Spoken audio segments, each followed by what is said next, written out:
Bonjour à toutes et à tous, j'espère vous retrouver en pleine forme. Toujours dans le cadre de vous préparer au jour J de l'examen national, deuxième année baccalauréat, j'aimerais bien partager avec vous ce sujet-là concernant l'étude d'une fonction. Bien sûr, ce sujet bien ce choix que j'ai fait, le choix que j'ai fait, bien sûr, cet exercice, pour différentes raisons, à savoir l'importance des questions et qui se pose normalement le jour de l'examen. Alors pour ne pas trop parler, voilà, le sujet est devant vous. Vous pouvez scanner le sujet ou bien plutôt arrêter la vidéo pour lire comme il le faut l'exercice. Normalement, le sujet qui est composé de deux parties, la partie 1 et la partie 2. Donc vous répondez à la partie 1, puis on passera à la partie 2. Alors, pour la première partie, on vous donne une fonction. C'est ça, c'est la structure générale de l'examen de mathématiques. On vous donne toujours une fonction préparative, c'est-à-dire vous allez chercher le signe de cette fonction. Alors, vous allez passer par certaines étapes, puis on va étudier une fonction mère, une autre fonction, en se basant toujours sur les réponses que vous avez faites pour la première partie. Alors, cette fonction-là, première question, on vous dit, voilà, calculer G' pour tout x appartenant à 0 puis déduire que G est strictement décroissante. Alors, normalement, pour chercher G', il faut toujours mentionner que vous avez une fonction qui est dérivable. Donc, la détermination de la dérivée de cette fonction est plus facile parce que la dérivée de 1 sur x, c'est moins 1 sur x au carré. Et la dérivée de ln de x, c'est 1 sur x. Comme x étant positif, ça veut dire que ça, elle est négative. Donc, g' de x, elle est négative. Donc, la fonction est bien strictement décroissante. C'est une question très très facile. Maintenant, étudiez le signe de cette fonction. On vous donne, remarquez que g de 1 égale à 0. Donc, dire que g de 1 égale à 0. Donc, pour vous faciliter bien sûr la tâche et pour vous faire éclaircir cette question-là, on va dresser un tableau de variation de cette fonction g de x. Alors là, vous avez une fonction, elle est définie sur 0+, et vous avez trouvé que c'est une fonction qui est décroissante. Donc, ce n'est pas la peine parce que les limites ne sont pas demandées. Ce qui nous importe, vous allez chercher g de 1. Donc, g de 1 égale à 0. Ça veut dire quoi? Ça veut dire que la fonction, à partir de là jusqu'à 0, ça sera positif. Et à partir de 1+, elle sera négative. Autrement dit, on peut le faire d'une autre façon. C'est-à-dire, on va chercher g de 0,1. Voilà.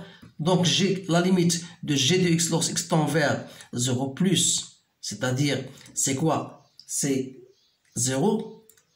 Si vous remarquez bien sûr, la limite de 0 lorsque x tend vers 0+.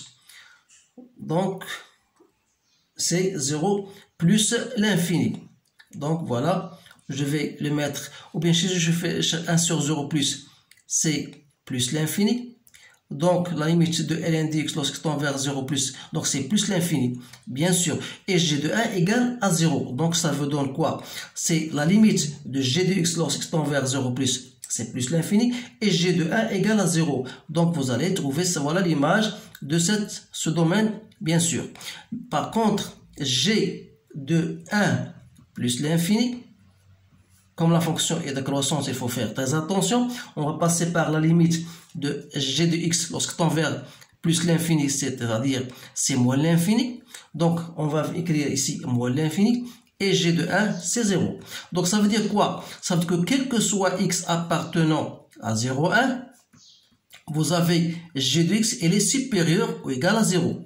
Par contre, quel que soit x appartenant à 1 plus l'infini, vous avez g de x, voilà, elle est inférieure ou égale à 0. Voilà, on a bien déterminé le signe de cette fonction parce qu'on va travailler, bien sûr, par cette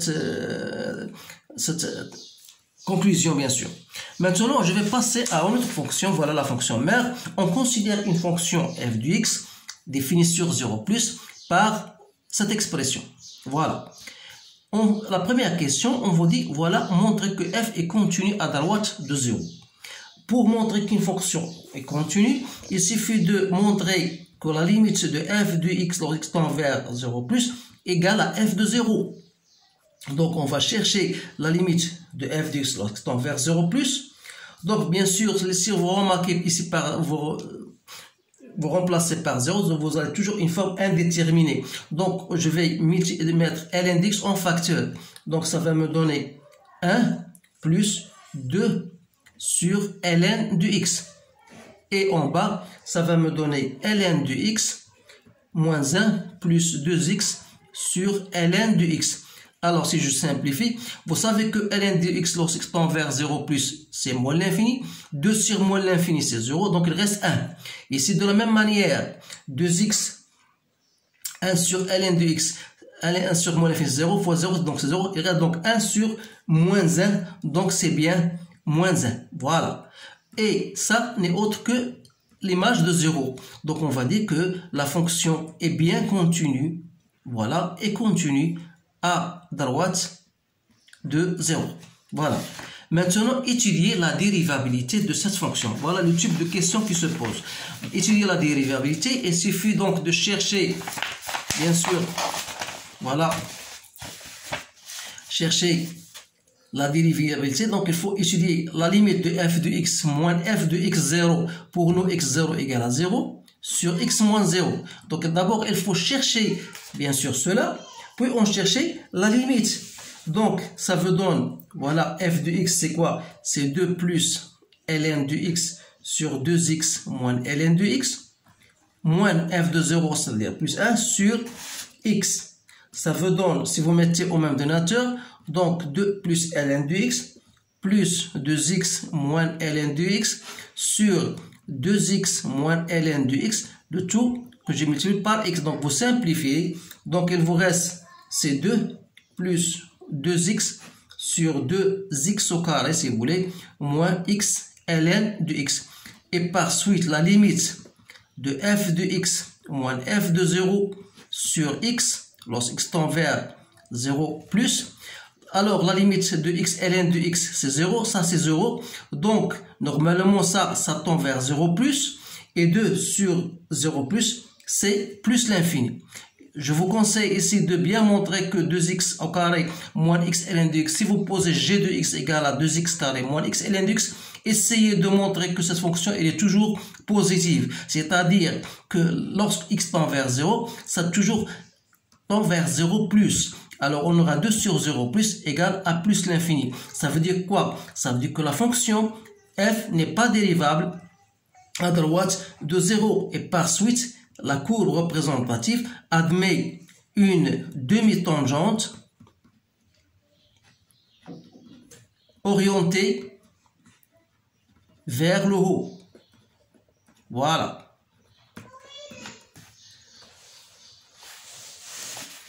Donc, on va passer maintenant à l'autre question.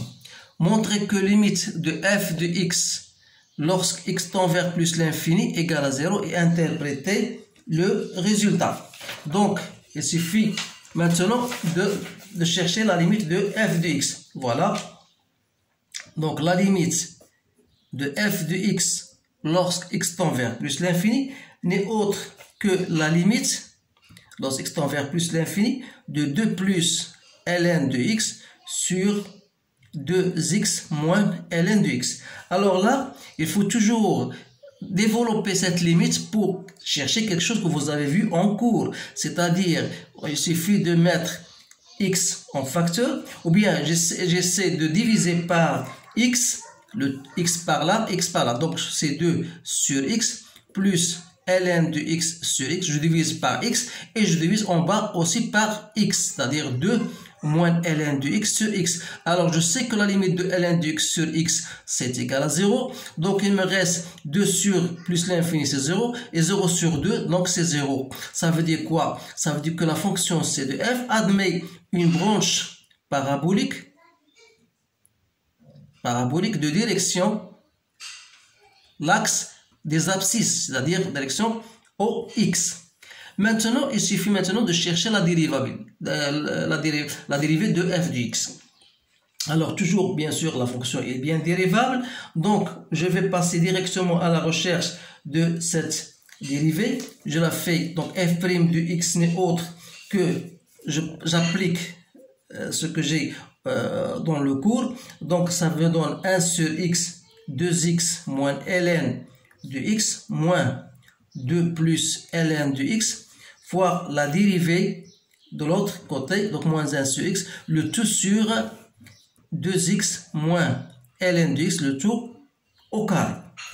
Donc je vais essayer de développer, donc ça me donne 2 moins ln de x sur x, moins 4 plus 2 sur x, moins 2 ln de x, plus ln de x sur x, le tout sur 2x, moins ln de x, le tout au carré. Donc, si vous simplifiez, ça vous donne exactement la fonction que vous avez déjà en cours. Donc, vous allez trouver, c'est bien g de x 2 fois g de x sur 2x moins ln de x au carré. Voilà. Une fois que j'ai déterminé g prime de x, donc on va en déduire la monotonie de la fonction, c'est-à-dire on va chercher quand est-ce que f sera croissante et quand est-ce qu'elle sera décroissante. Alors dire que f' de x est positif, ça veut dire quoi? Parce que le signe de f' n'est autre que le signe de g de x. Or, c'est-à-dire que g de x sera positif. Or, on a déjà dit que g de x elle est positive dans le cas où x appartient à 0, 1. C'est-à-dire dans l'intervalle 0, 1, voilà, 0, 1, la fonction, elle est, j'ai dit que c'est positive, et par conséquent, la fonction, elle est croissante. Alors, f' de x, il sera négatif, ça veut dire que g de x, il sera négatif, c'est-à-dire que x appartient à quel intervalle? Donc, g de x est négatif si x appartient à 1 plus l'infini. Voilà, vous remarquez bien sûr que lorsque vous organisez bien votre travail, vous n'allez pas trouver des difficultés. Alors, on dit dans ce cas, la fonction est croissante dans l'intervalle 0, 1 et elle est décroissante dans l'intervalle 1 plus l'infini. Donc, c'est simple donc maintenant de dresser votre tableau de variation.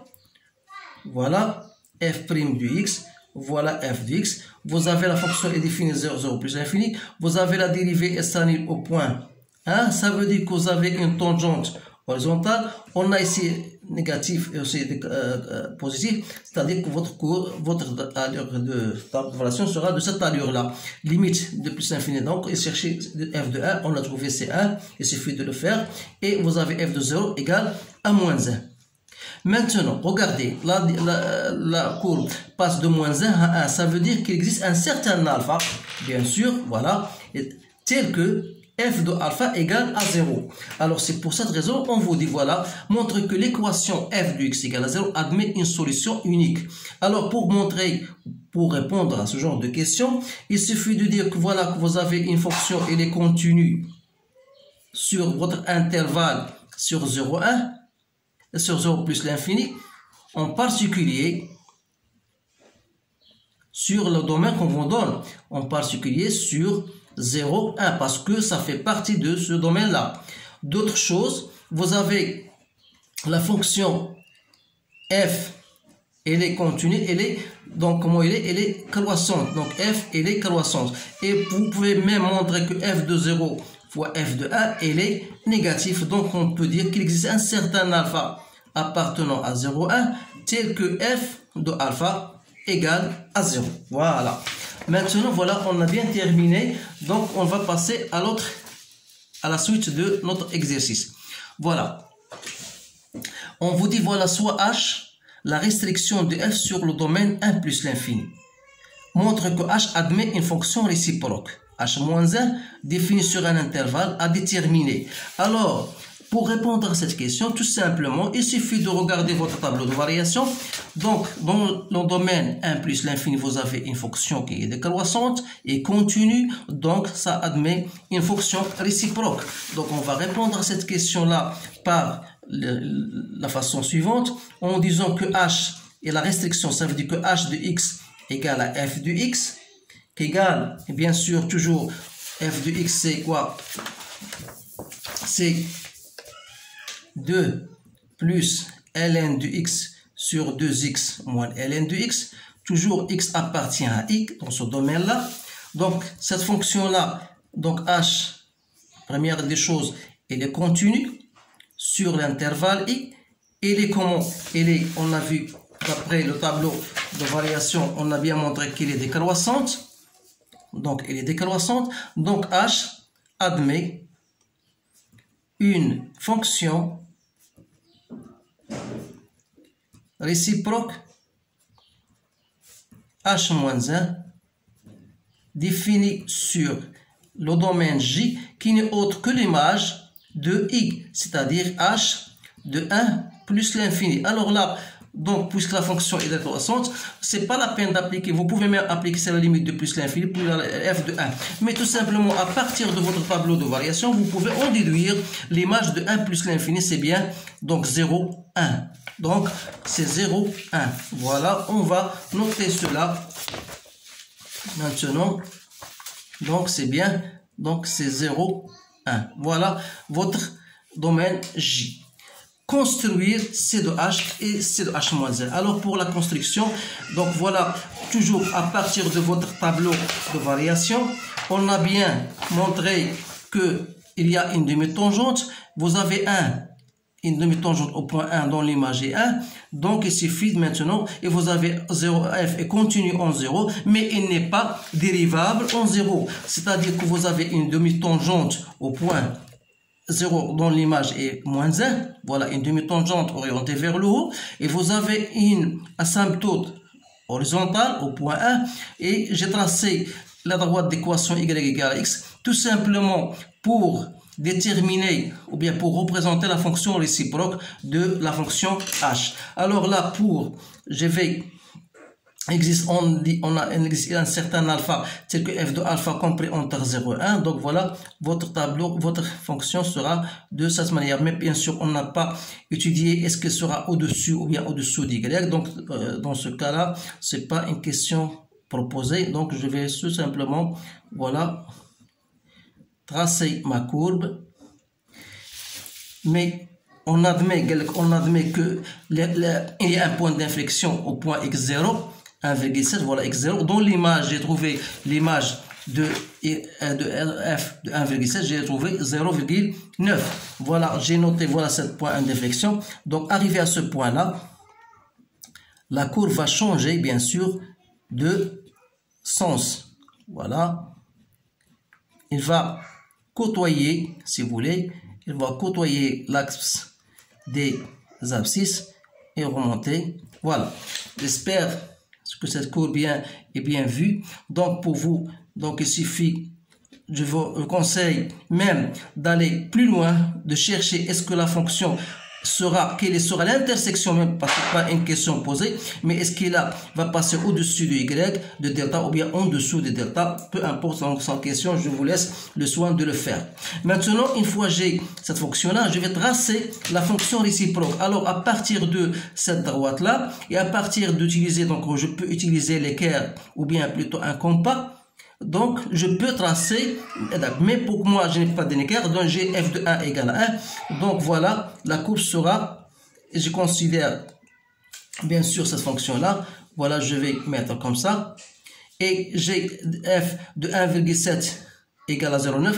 Donc, f de 0,9 sera 1,7, à peu près ici. Donc, c'est l'image de ce point-là, plus ou moins. Voilà. Je considère, voilà le point d'inflexion. Donc, ce sera de la manière suivante. Je vais prendre un autre crayon de couleur. Donc, voilà.